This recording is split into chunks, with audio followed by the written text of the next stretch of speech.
here. I just wanted to share some quiet evening time moments with y'all.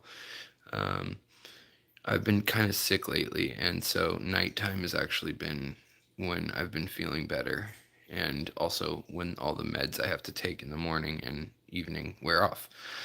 So, how's everybody doing? Who's in here? Who's in here? I see one person in here at least. But let's turn this around. That didn't work. Okay, there we go. So, my angelfish have decided to have some bebes. And, you know what's crazy is that, hey guys, Linda, what's up? Steven, Mel. So, I literally put water in here from outside and caused an algae bloom because of the temperature increase, and it's a bad one. This happened in a day. If you guys saw my tank, oh, I guess you guys probably haven't seen it since a few videos ago, which was like 3 days ago, but it was all gone, all this. The nice thing, I don't care about this algae in that I can just take a chopstick or my finger and literally like pull it all up and not worry about it and throw it outside and let the sunfish and stuff eat it. But something about that algae when I was away and it spiked because my friend was in there, um, something about that algae makes these angelfish absolutely love to have eggs. And she still has a very full, oops, sorry. She still has a very full belly. She's very full.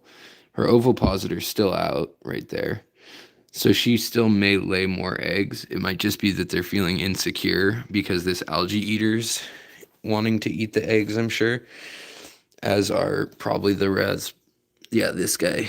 And probably, these guys probably aren't bugging it much, but the other angelfish, wherever he's at, he's laying low, pretending just to be a fly on the wall right here.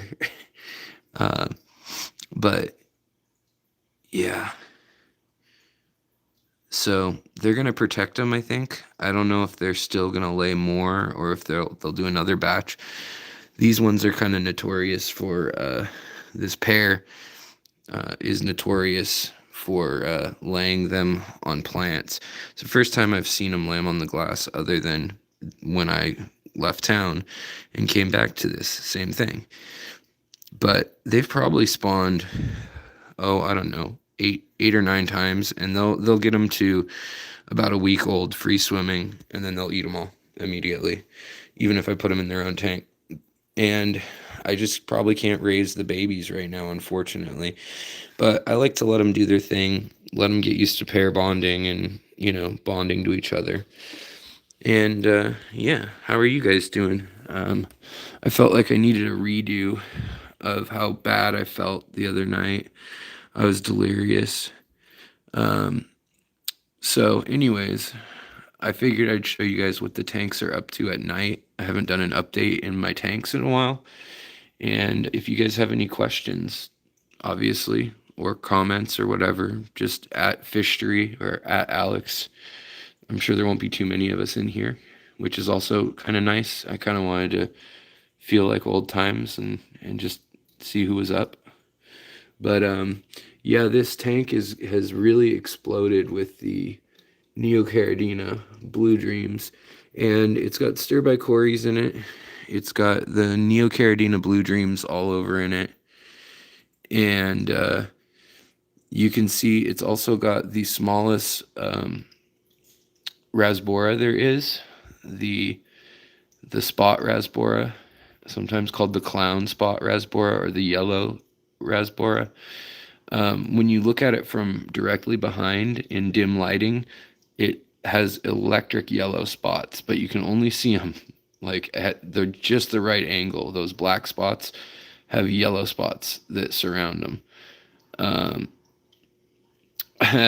I have not talked to Rob's. I need to do that before I go to Florida to get the podcast straightened away, because that's definitely something I want to get taken care of. The content's just sitting there waiting to be included. Also, this is the smallest pencil fish.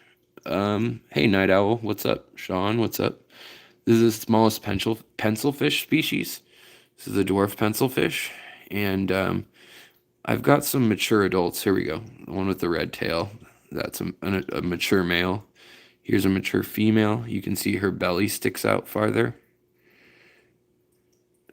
If we can get it to, there we go. So her belly sticks out farther. And the males seem to be very peaceful. Same with these little Boraris rasboras. You can see, though, that there's still, in this tank, there's algae growing, and I don't do any maintenance on it for that. The only thing I do is remove duckweed and trim plants. But, in fact, this filter has a bunch of cyanobacteria on it, but it hasn't gone down into the tank really at all, and it doesn't seem to want to. It seems to be a different kind. But these shrimp need some culling, so I like to do that at night. Like, I just flip the light back on. So usually I'll come in here at night around this time, or a little later even, and I want to keep these ones that are electric blue and really good pigment that's solid. Like that one's a good one. This female is amazing. This male is really amazing.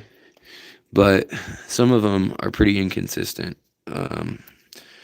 Like that one there. So I'll need to do some culling of them. See it from up above, you can even see how bad the inconsistency is.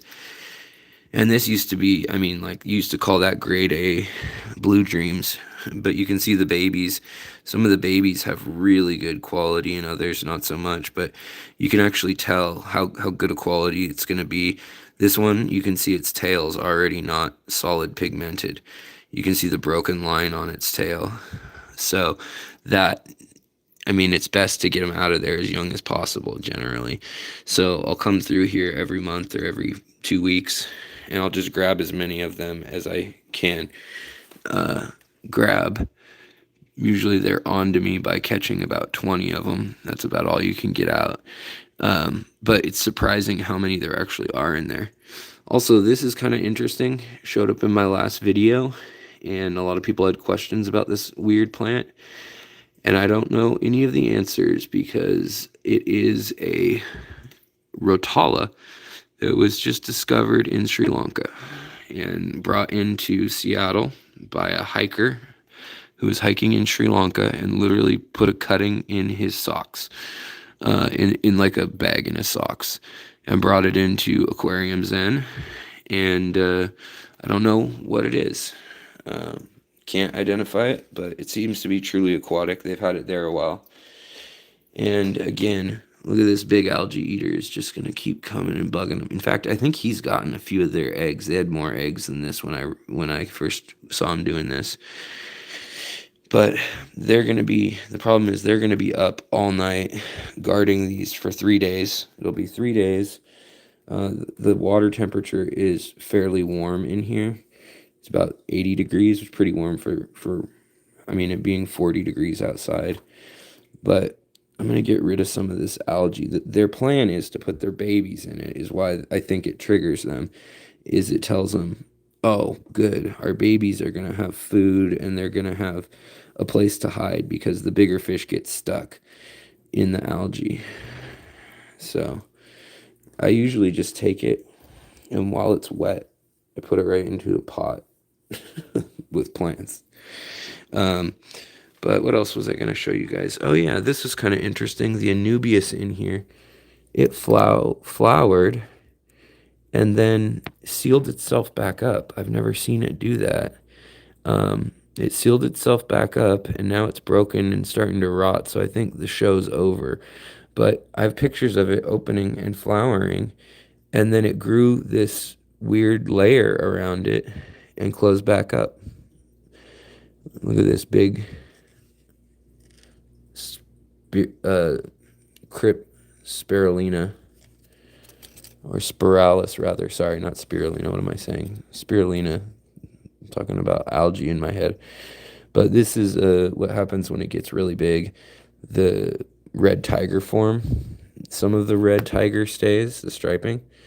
And when this is like a 3 foot tall leaf coming out of the bottom of the tank. And yeah, also the Barclaya longifolia is looking really good. This is where I thought the angels would be laying their eggs. It's a beautiful plant on the underside. It looks like that. On the top side, it's also really pretty in that it's got this kind of, let's see if we can find a better leaf. It's got this interesting shimmer to it, almost like Bucephalandra does. So that's what's up. I haven't had CO2 going in this tank for, I don't know, months now. Are you going to the GSAS meeting on Tuesday? Hope work isn't insane that day. I have enough energy to go. Heading off to bed, but maybe we'll see you there. Caitlin, maybe. I think I'm going to try to make it. I want to. So, as long as everything's all good, yeah, I think so. And also, I'm wanting to bring a bunch of... Oh, we've got a spider friend. That's actually a garden spider. It's called a flower spider. I don't know its Latin name or anything, but anyways, it's harmless. And in here, I've been cultivating purple bamboo starts. So I got one of these at the AGA in Chicago, and now look how many I've cut and started. Some of them get really purple when the light is intense next to it. Look at that. So if you were growing that like up on a mountain, on a mountain lake or something, it gets so red. And then my Persicaria, which I collected out in the wild, most of it. There's this kind that's from Brazil that I got from Luke Wang. And then there's another kind that we'll see in the other room that's native to Washington, actually. Native to this part of the country. And I'll show you that in just a sec. So let's go in the other room. Might be a little loud in here.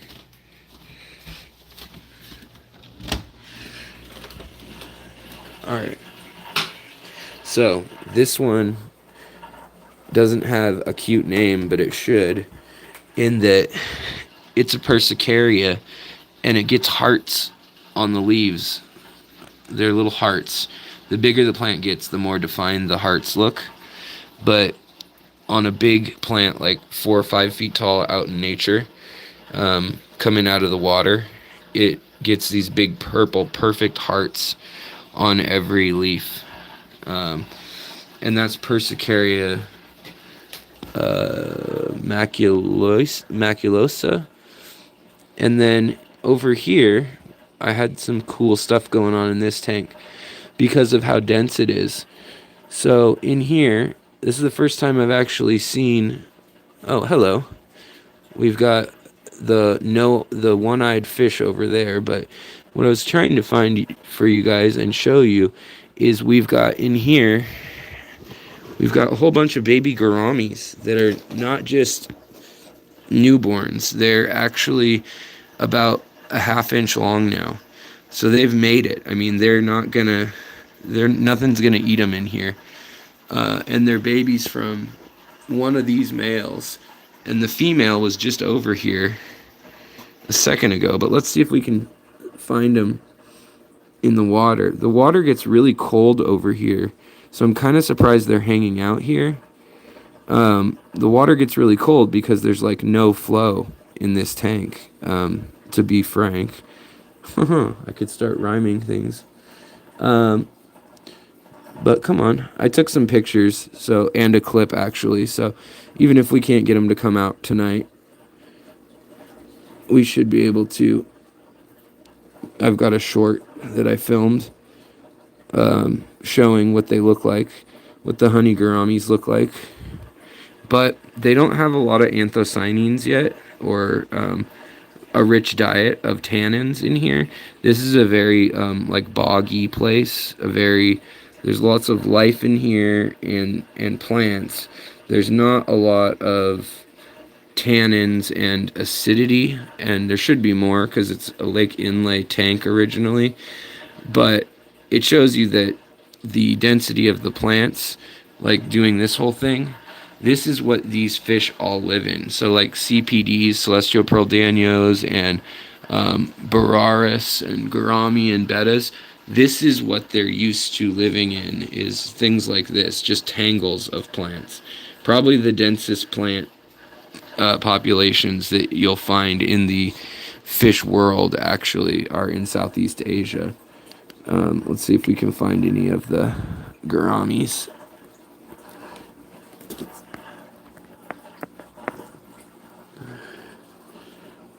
Do do do do do. Do do do do do. Well, I see the adult gourami back in here. I can see her putting her barbels forward and pushing stuff aside. But I'm curious to know how many babies are actually in here. I counted 6 at one time at one point the other day when I put some food in, and nobody had prepared food in a while because the babies, I hadn't been feeding this tank anything for babies, so the babies had been eating 100%. Here comes a Radnocentris ornatus right here.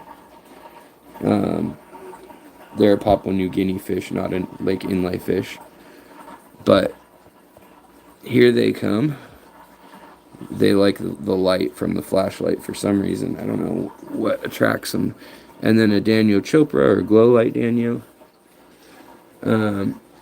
Anyways, but yeah, they've been eating just bugs, little microorganisms, flora and fauna, like I made that video about. That's what the babies have been eating. And the adults have been being fed over here, but only really flake and like bloodworms and bigger stuff. So I'm kind of surprised that they're doing so well, the babies, because they're at that middle age now where they kind of need more protein. Like, it's pretty key to have a lot of protein. So I don't know if they're eating snails or if there's some sort of planaria maybe in here that they're eating that they're getting a lot of protein from. I wouldn't be surprised if it was some sort of scud or isopod or planaria combo. But yeah, so I'm pretty happy with this experiment.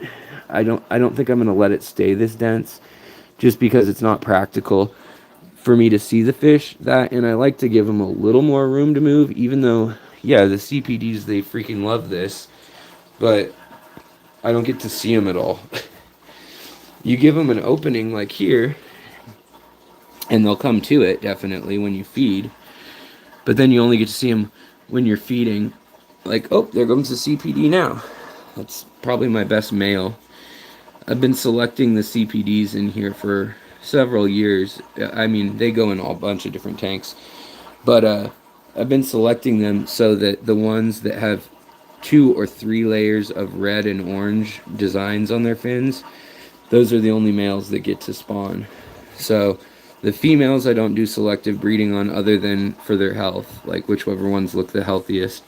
But then the males, I make sure that they have that pattern of the rich striping and the kind of double tiered, almost looks like an aqueduct or something, the way it's stacked layers of 2 islets essentially. But I don't know where he went off to. Maybe I'll shine my light one more time. Oh, I'll give him a seizure. This hair grass, I've never cut it either. I was worried about it getting established, but it is established symbiotically, apparently. Look at this, with the cyanobacteria. I've never seen anything like this. I don't know why it is done so well. I mean, normally it would die, but I think it has some sort of relationship with that algae, because it's just infused in the root layer here, which is really interesting. Yeah, I'm gonna take note of that and talk to some botanists. Also, another kind of interesting plant that I haven't ever featured or talked about is this Salatus Dawson. It's kind of a funky plant. It's related to the octopus plant, but it gets kind of scraggly. It can also look purple and red when it gets in CO2 and high light, but it looks like it has algae on it, even when it doesn't, the leaves just have this weird glowing green kind of hue, like that wood that has algae on it. But yeah, I mean, so check out the filter too. A lot of times people think, oh, your filter's disgusting. How could you leave it like that? But that is like, that would cycle a 40 breeder instantly. But what I want you guys to note is look at all the different algae. That's blackbeard algae. That stuff I hate. But a little bit of it, once your tank is already established, um, it's like that old joke the from The Simpsons, the Three Stooges syndromes, where Mr. Burns, they're like, you have every disease known to man. You've caught everything known to man in your long years. But they're all trying to get in your immune system at once, and none of them can fit in. And we call it the Three Stooges syndrome. And the doctor slams like 4 stuffed animals or something through like a little toy dollhouse door. And he's like, see, they can't get in. Well, the same's kind of true with algae. If you let one algae really come in and establish itself, and then you kind of tame that, learn what's going on to manage that, and then do that to another one. And I always start with that stuff that's in the other room, the green hair algae. These males are going to be fighting for a moment because of the food being available. But I was hoping to get the CPDs back out. Oh yeah, Margaret, you let your mulm grow and you've had an explosion of life in your aquariums. That's awesome to hear. Yeah, the mulm's really important, I think. Okay, so here comes the female right here. That's the female. And then here are the 2 males. And there's another female. She's guarding a nest back there, a bubble nest. But you can see the Rhamnocentris or ornatus and the Danio Chopras. Here comes the Tinwini Danios. They've been very shy with this whole like one opening tank idea. And so I've decided that if you're going to do this style tank, what you need to do is sprinkle some food up front, make a hole for them somewhere else, over here or whatever, and also sprinkle some food over in here, just so that the little guys can at least get some food, because everybody's going to compete. It's going to fall to the bottom, and then you're going to have your snails or shrimp or whatever. Maybe, in this case, I've got loaches and stuff. Oh, there's the CPD. So check out that fin. See that bottom fin, all the color on it? See how it has a row of orange and then a row of orange dots? So it has 3 black lines on its lower. That is what I'm looking for in all my males. So yeah. But yeah, these guys, they get a little competitive with the feeding. So you can see here that it's a totally different group of fish, different species over here eating. And they'll get like frisky, like jumping. So I leave some space so they don't jump out. But yeah, I was hoping we'd get to see the baby gouramis, but I might have scared them all when I kind of mushed all of this. But the other thing I want to show you guys while it's happening, because it won't happen all year, is these beautiful Lindernia variegated plants. They look like orchids, and they're a beautiful purple with blue and yellow. They've got a yellow calyx and a blue pistil, and they're just a really, really pretty flower. It's very delicate and small, and some are more white like this with purple. Some are, different. Some are white all the way. Some are purple all the way. Some are blue all the way. Some are kind of a cornflower like this one and yellow at the base. But they were all out the other day. Yeah, here. And then the Lindernia actually gets red in between the nodes when it's under highlight like this. So I'm going to try to pull a little bit of life forward just by kind of doing the noodle shuffle with my fingers. Just see who comes forward through the thicket, if anybody. We do this a lot when collecting fish out in the wild, where you have somebody walk it forward. Oh, I'm way too zoomed in. Sorry, guys. You have somebody walk their hand or feet or sticks forward and then kind of leave a space where they're going to inherently want to go to. So like here, we've got the blind Chopra Daniel, and he's been back there all day, and I'm a little worried that he's why the babies are not coming out, is because he's kind of threatening. Even though he's not harmful, but he's just, they're so active, they're so spastic and quick that they intimidate the babies quite a bit. But I've got a lot of debris in this tank, which feels like too much. I'll just say that. So, we have a super chat. I'm sorry, guys. I need to pay attention to the chat. Margaret, thank you so much for the $1.49. I really do appreciate it. You'd like to buy some of them CPDs, huh? I'll definitely try to sell some if I get some breeding this summer. It'll probably be summer here that I really get them cranking. If I can get them outside and raccoon proof, then you can really get a lot. If they're in a mood where you can spawn them daily and they're eating mosquito larvae daily, they will give you many babies in return. But this guy, he's just pacing back and forth. I need to like catch him and move him out of his little area wherever he went. There we go.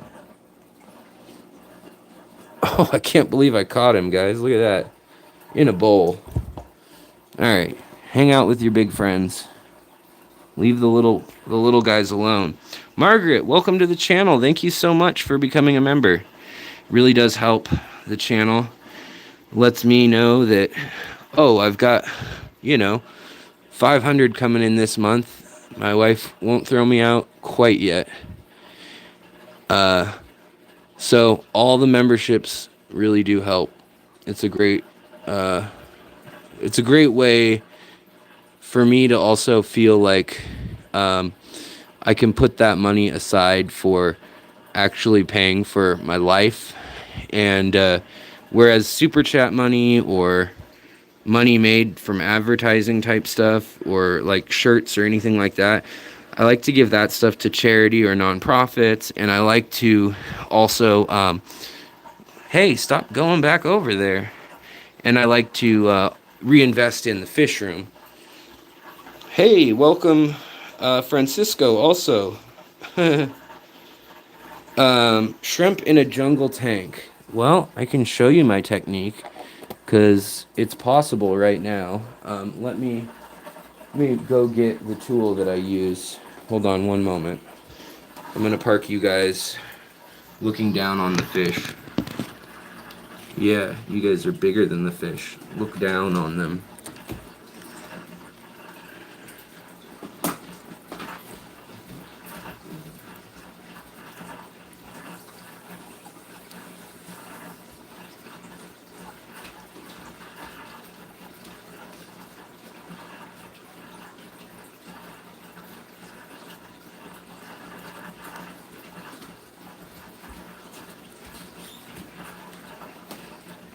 They look like tiny ants from up there. Yeah.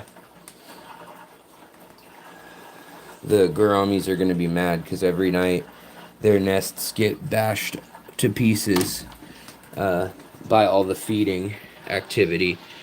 And I'm really bummed that you guys can't see the babies. Are they back here? I don't see them. They're probably hiding. Like I said, that one fish pacing back and forth probably scared them. Okay, so talking about shrimp.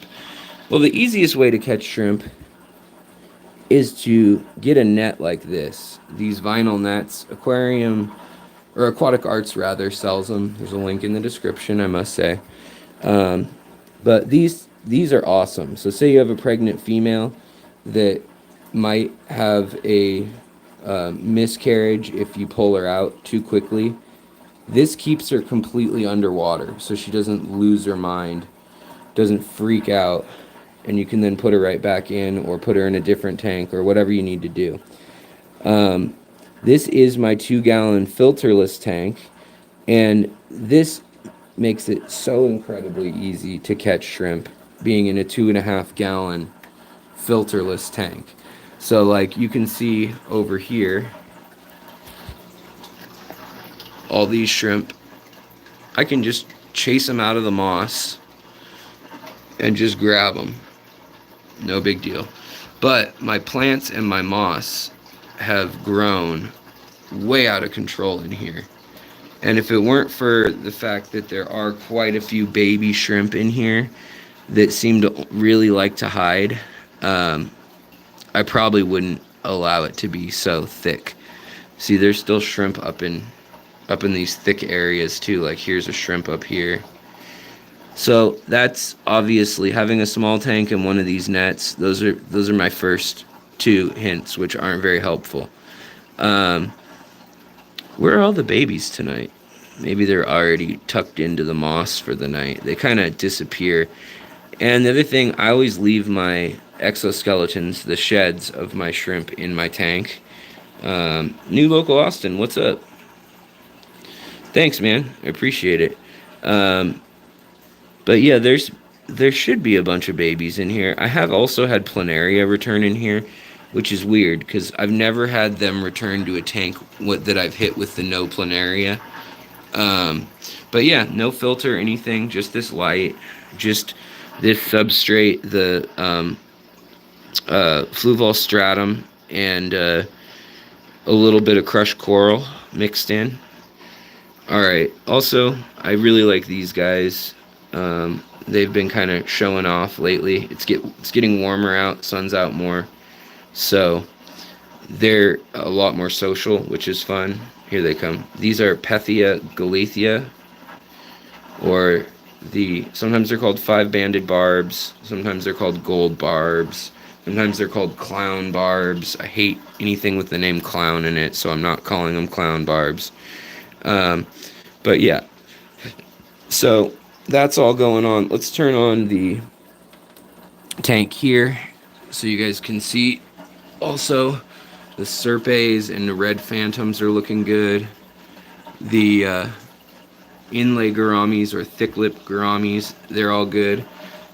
Big Tank Hank, what's up? Thomas G, what's up? So this is as big as the thick-lipped gourami is going to get, or the honey gourami, sometimes these are called. And this is the purple tetra, which is a terrible name because I've never seen a purple one. They're all electric blue. Every time I see them, which is rare, they're electric blue, and they're absolutely beautiful, and they're usually cheap. They're very close relatives of the reed tetra and the gold spotted tetra, or the gold tetra rather. Also, here comes my Enigmatochromius lucanzi. Well, that was quick. Lucanzi, or Lucanusi, I don't know how to say it. But that is the male there, with the spots on the top fin. And the female is somewhere. I think she's up here. We'll see if she comes out. But those are another one that I really want to spawn because they're very, very endangered right now. They only live in one river for like 5 miles, which I know, nature, ridiculous. Okay, here's the female, I was gonna say. But they've got breeding caves and little areas to do their thing back there, and they never have, and it's so frustrating. I keep these fish. I've kept them many times now, because luckily down in Portland, there's a large number of fish club members that are breeding them, and their water's a little harder than ours down there generally. And I think it's just the softness of my water, but I'm always afraid to add too much minerality or too much coral or anything, because these guys are not Rift Lake or anything. They're not hard water. They're just mineral water with, and there you can see it's eating snails. It's eating baby snails. I haven't fed this tank recently or anything, but yeah, this is one of my favorite tanks to just stare at. So another tank, let's talk about the shrimp and pulling them out. Let me get things out of the way so I can actually crouch down in here. So this is my blue Malawa tank. This is the line I've been working on for years, and the shrimp that everybody else refuses to work with. Also, I have Tenga half beaks in here, and I'm going to do a species spotlight on these guys because they are bizarre. Now they're live bearers and very interesting fish. They jump very well, and they love like this overgrown forest thing. That's like their jam. But yeah, so here, let me catch a couple shrimp. So with this net that is vinyl, so here's a red morph. This one isn't a good red morph, but I catch them against the glass and then I just bring it up. That's as easy as it is. When they're in the jungle like this, what I'll do is I'll come at them from the jungle so that if they try to escape, there, I got 2 of my blue Malawas in here. And you guys can see how the color's coming. That one's actually kind of green. That's a color that I hadn't seen until very, very recently. That's the blue one. But this one here, this is the gold nebula mixed with the blue Malawas. And the gold nebula has white dusting on it. That species, the Weberi. And so it's kind of got like a yellow hue to it. Also, I've got the little Venezuelan orange cories here. But in here, this is kind of the area of the tank where I allow the shrimp to just be at peace all the time. And in this moss, I can catch some spectacular. So here's a Malawa nebulae. Did I lose it after I just was saying how great I am at this? Here's some red morphs, or at least that's what I would call red. They're not good red ones, so I'm not going to put them into the red colony across the way. But they are, they have the red expression. Now, the blue one, where did it go? There was a blue one that had all the beautiful white stripes across it. But some of the blues are getting extremely blue. Now that we're into generation 30 or 40 probably. I mean, 9 years of keeping these shrimp. These blues get really blue now. And blue is a nice, I just think it's a nice color in the tank. So I'm going to be selling these again soon. I want people to have this line in case anything ever were to happen to this tank. Here is what a natural one looks like. I still do have to cull about 10% of them that just end up clear, or actually they're more often than not what I call yellow. So this one has like a yellow hue to it. But the real trick of being able to catch shrimp when you need them is just having a ton of shrimp.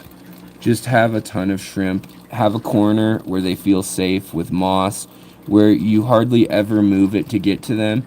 And then you can turn the lights on and they will just be stunned. They'll be like, I don't know what to do. And you can grab them all then. Now, if they disperse, here's that blue one I was talking about with the stripes. Very nice. Now, if they disperse, you're kind of screwed. Here's some real normal colored ones. If I get rid of all the red shrimp in here, then I don't get normal throwbacks amongst the blues. But the weirdest thing is I can't get the reds to breed true without some blues. So there's something in the blue line, pigment-wise or gene-wise, that has to express.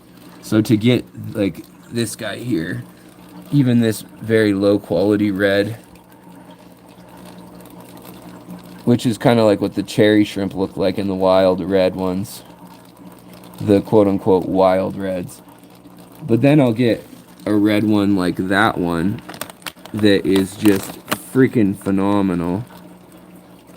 But its babies, it has to be with another red one, and then beyond that, it has to be down the line. After two red ones cross, their babies won't be red. They need to cross with a blue again. So there's something weird going on with like a co-dominant, or I don't know, some sort of odd thing going on. So that's all going on. Also, up here, we've got Lamias. Oh no, we got a dead Lamia. I wonder what did that. Oh, a snail's dragging it up from the bottom. Never mind, it's not just floating dead. And then in here, we've got more of the betta babies. I don't know where they are right now. The light probably is scaring them. Oh, here's one. Wants food. There's one big one in here. And then about 7 or 8 that are this size. The rest ate each other. So, that's what happens if you don't separate them by size, honestly. If you just leave them all together, brother and sister. But this one's going to be a female, and even at this size, at half an inch, you can see her ovipositors, or her oviducts developing. And you can see that kind of tadpole look. And the stripe down her side, those are good indicators that it's going to be a female down the road. So you could separate them now. Here we go. So these guys are okay. I was wondering what the heck is going on with my humpback Lamias. But apparently one just died. They could just be old. So, yeah. Oh, wow. Thank you so very much, Margaret. Can you teach us about color morphs in shrimp over generations? Also, my reds have gone to wild, and my blues have gone to black, or black back to sapphire. Yeah, I can. And with Caridina, it's going to be completely different with every morph, pretty much. With Neocaridina, there is kind of a set roadmap that was figured out early on. We figured it out maybe, I don't know, 8 years ago. We had it pretty much sorted. I'm just gonna give these guys a little bit of flake. I give all my tanks a little bit of flake just because I don't like them to get too wild if I sell them to other people. Same with like even the bettas and stuff. Even though I love giving them live food, I don't want them to get too feral.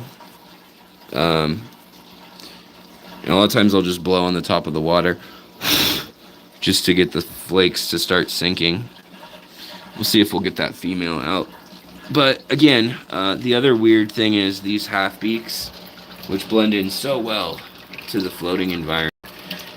Here's a platinum one. That's a platinum mutant platinum color. That's actually the blonde gene, but everybody calls it platinum.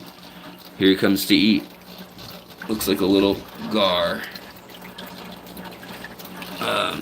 But yeah, so I do that,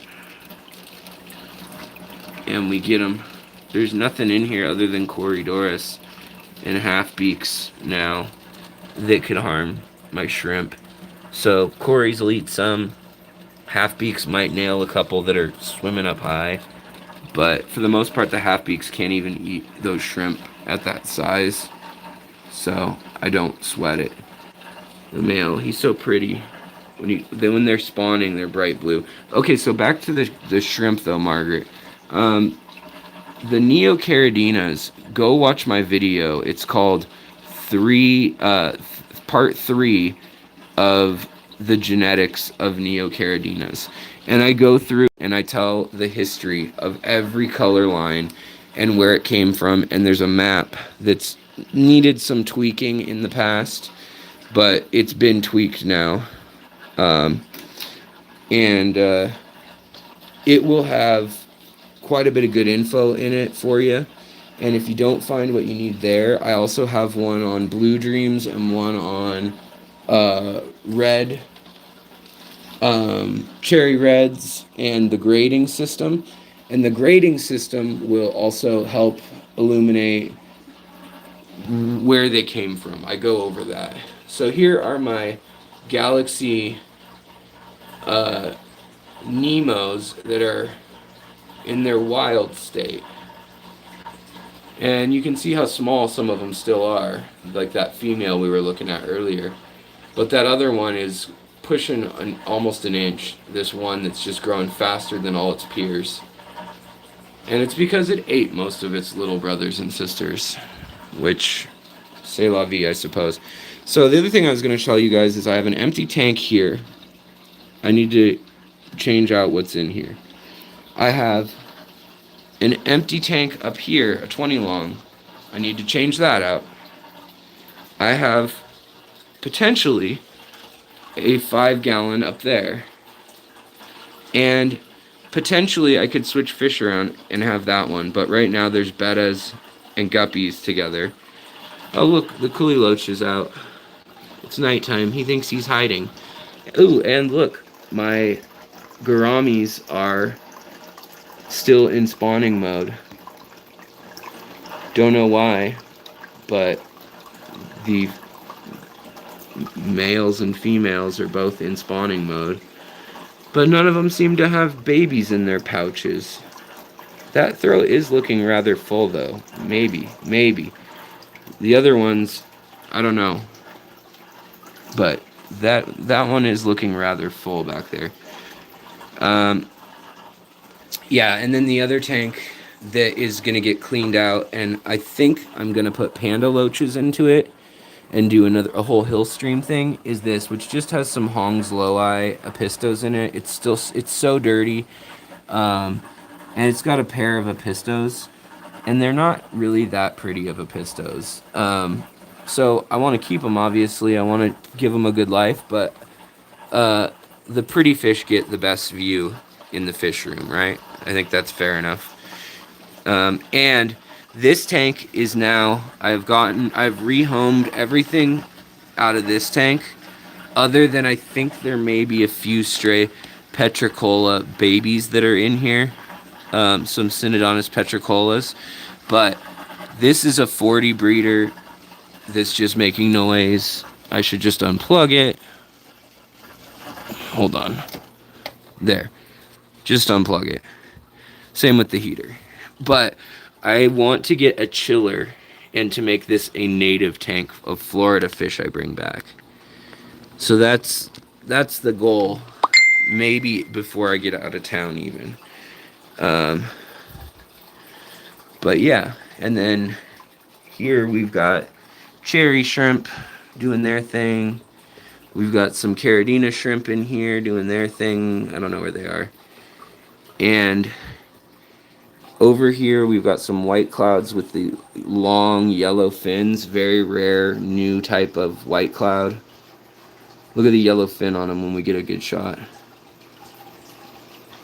Absolutely beautiful, these ones. I want to breed them outside like I do every year. But these ones have such long, flowy fins that I'm kind of worried about them. And the yellow on the fins glows like a freaking beacon. So, we'll see. We'll see what the answer is. Sorry if you guys are hearing beeps. Also, all my rice fish, they're about to go outside too. So, that's kind of the news of the fish room today. And lately. Here comes the Hong's Loei. It's the male there with the pointy end of the tail. Or end of the dorsal. And I feed these tetra color tropical flakes because these ones are with plus. They have carotenoids and anthocyanins and vitamins all packed in here, even though the rest is really just like spirulina and dye and filler. But beta carotene is like, I don't know, the 8th ingredient in here. So that's why I give everybody a snack with that in the fish room. Also, this tank, I'm really torn on what to do with this tank. This tank has gone feral. in that it's African fish, and I've just let it go bananas with these water lettuce up here. And the fish are all doing well, and they've been having babies since I let it get so overcrowded. But I don't ever get to see them, and it's a big tank. And I mean, I do get to see them, but it's a big tank. And like, if we move, let's get them to show up. Watch. I'll clear a little path. The other thing is, this stuff, the cichlids in this tank are eating the plants. So they also remodel this thing, but watch when they see these coming down. They'll probably wake up and say, oh, it's time to eat. Let's see, are they gonna wake up?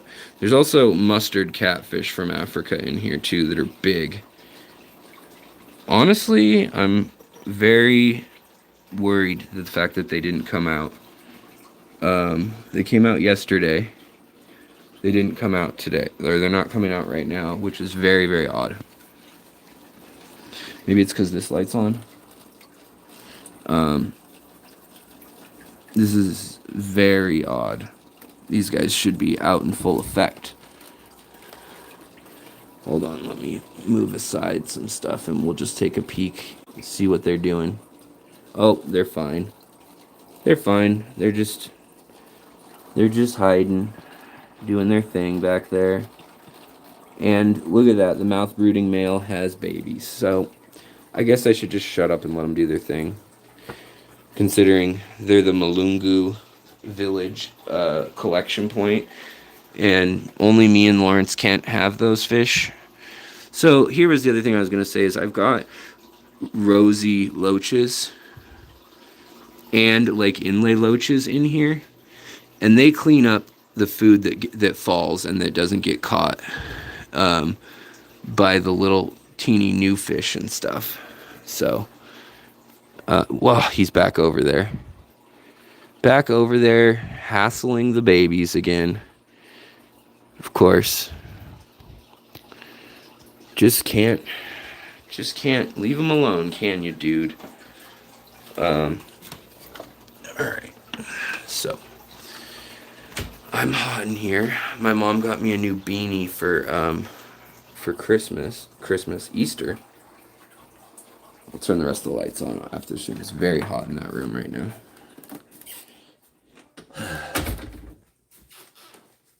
And it's got a betta on it. So that's cool. But again, they're guarding their babies. And with eggs, just in case anybody hasn't raised angelfish before or is curious. Invertico, what's up? Andrea, what's up? Good morning from Italy. Or Andrea, never mind. Probably not Andrea. It's probably Andrea, right? With angelfish and most fish, their eggs will be white only the first day. Then they'll like a milky, foggy white. Then they should turn a kind of a golden amber color that's smoky looking. If they stay white and they look like this after a day, that means that the yolk isn't developing and they either weren't fertilized or they died, like it got too hot or something. So yeah. But oh, there's a great shot of one of the smallest pencil fishes. That's the male showing his full display for the female. Look at that. That fish is not even half an inch long. These blue shrimp is massive compared to him.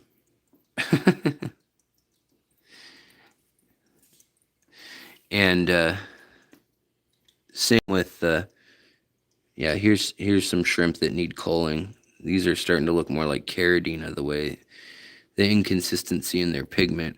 But the stirby are coming up here, and I think they're trying to eat the baby shrimp, honestly. Because there were more baby shrimp before I put the cories back in here. I was just hoping the cories might spawn a little bit, but I see very few of these tiny babies. Or there's another one. Compared to before. Before they were like literally every inch or two there was a baby. So, but yeah. what else was I gonna tell y'all? Let's take a walk outside. Oh, here's the skulls I got in Mexico while I was there. The locally painted ones. This one's all beads.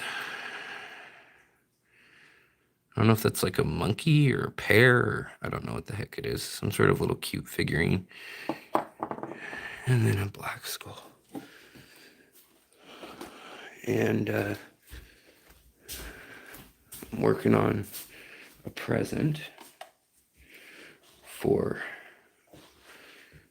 my wife. Here's her little Easter basket.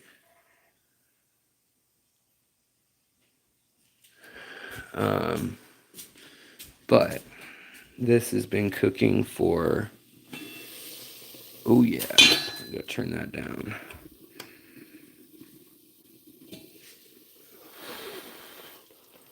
That is a chicken, making some chicken noodle soup, and cooking down some ramen from the chicken we ate last night.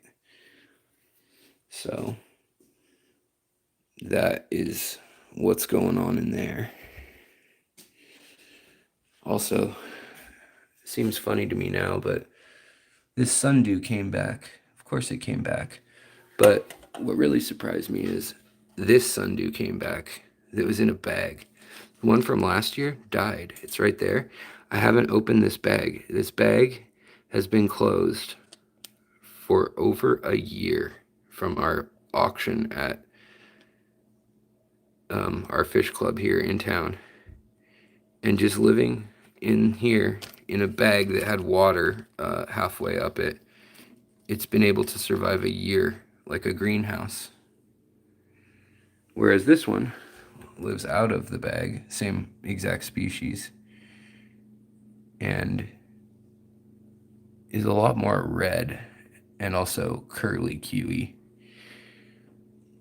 Also, my string of hearts, purple string of hearts, doing good, but they need a bigger pot ASAP. They've run all over. So I got to get them that.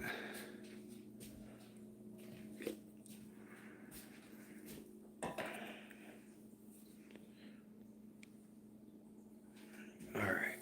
So my wife is sleeping, but we're going to step outside. All right. Now, if I lose you guys, that might be the end of the stream. Also, I am so hot from streaming. Let's see if we're going to be steaming. Oh yeah. Steaming it up in there. I need to shave too, boy. You always realize these things on live streams. Not at the beginning. Not when I should be an adult and think, boy, you're looking scraggly. But at the end. At the end of the live stream. So, guys, thanks for joining me for a midnight tour. If you have any questions in the future, if you watch this in the future, thanks for watching. To the new members, Margaret, thank you so much. And who else was it? I'm drawing a blank. Francisco, thank you so much, you guys. And to everyone else who's a member, thank you. To everyone who's just here, thank you. Anybody who's subscribed. Oh, you got some tangerine shrimp. Right on, JT. Awesome. Let me know how that goes. I ordered some, but their videos are taking a while. Like, even the giveaway prizes I got for people, they're not going to be out till next week. So mine are coming this week. So this, if today's Monday, they're coming today. And so, or not today, but they're coming this week, I think Wednesday. So I'm going to get those, and I want to get some, exactly like you're planning on some orange King Kongs in Vertigo. I want to get a hold of Grant EDER and have his yellow King Kongs, his yellow eye or orange-eyed yellow King Kongs, and I want to cross them with the tangerines because those look really cool together. So that's my goal, but we'll see. We shall see. But yeah, thank you so much. Oh, Margaret, that is just Very kind of you. Another super chat. Holy smokes. All right, you guys. Much love to all of you, and have a wonderful evening. I'll be streaming Tuesday, 4:30-ish, depending on traffic and stuff. If I have to run errands and I'm out and about, or if I have a meeting with a client or something, then I won't be back until 5-ish probably, but I might start as early as 4 if that's not going on. Also tonight, depending on how I'm feeling, I'm gonna try to get the other episodes of Fishry, some more new episodes of that going. But I have them written. I just need to record them and edit them and do all that and post them. So they'll be around soon. But I'll tell you a secret. News isn't that good for fish right now. There's a lot of crazy fish die-offs. Australia has had some gnarly fish die-offs where like hundreds of millions of fish in a river are dying off the Murray River and stuff. So, like, wiping out almost everything in the river because of the ammonia spike and then the heat that's unseasonable and all that. So, yeah. But, yeah, I'm going to get out of here. Have a wonderful night, you guys. Thank you so much. And I'll be streaming, like I said, Tuesday night probably. Probably be hanging out in Bob Steamfot's chats tomorrow night too. All right, guys. Yes, that's right, Margaret. That's why we preserve the species. You never know. Even if they're doing well in a river, they might just disappear. I mean, especially these fish that only live in one amazing little place. Good night, Anna. Have a good night. Um, and yeah, I totally agree. That's why I like keeping weird fish that are just kind of, plain or whatever. I keep some flashy fish, but I like just kind of little fish that are unusual and from very specific regions for that reason, because I like breeding them, then trading them around, and then trying a new one, and holding on to certain ones. Like the Malawa shrimp from the island of Sulawesi, I've had those for almost 9 years now.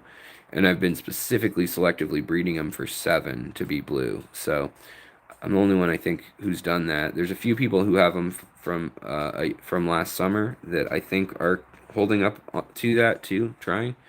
Yep, Garden of Eder as well, Night Owl. Yes, I'll probably try to catch them too. It just depends on if my wife says come to bed or watch a movie or whatever.